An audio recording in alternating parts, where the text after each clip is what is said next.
Okay guys, we're going to have a little bit of fun today.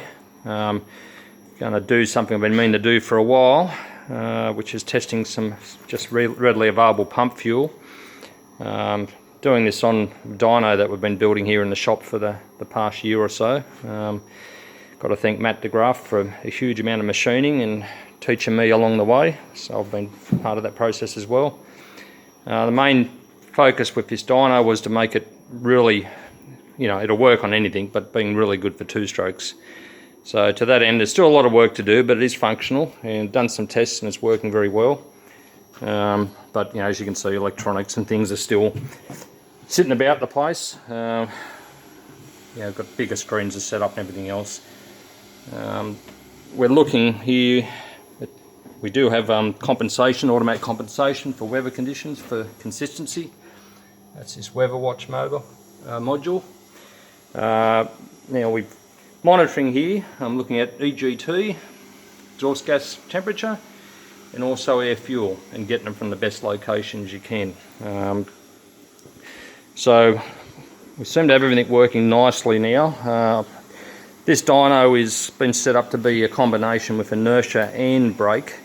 At the moment I'm still working on the brake function, so we're not quite there with that yet. But inertia is very, very good for repeatable and accurate tests. I have got 3 selectable inertia modes here, so I can do the little ones, right down to whatever, 40, 50 cc's, and then enough inertia there to run pretty well anything. So anyway, my assistant, my daughter, who's here today, she'll film me when I get this thing up and running in a minute.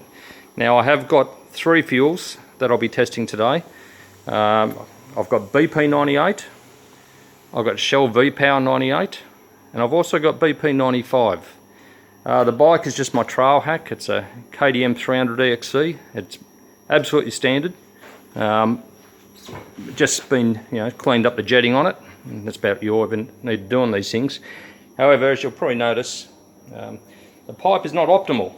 It's got some whopping big dings in it, which I've been meaning to fix those, but I thought it'd be fun to leave them in for the moment, and then in a follow-up video I'll look at blowing the dings out of that pipe, and then we'll see just how much we're losing. It will be interesting. But reality is, for the riding out in the bush, it really hasn't made a lot of difference, to be perfectly honest. So we'll get on to getting the bike warmed up. Now I have also got coolant temp I'm monitoring.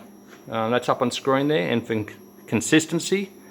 And also for future testing, I'll be monitoring coolant temp and endeavouring to do these tests at exactly the same engine temperature or very, very close to it. So trying to make everything as consistent as I can.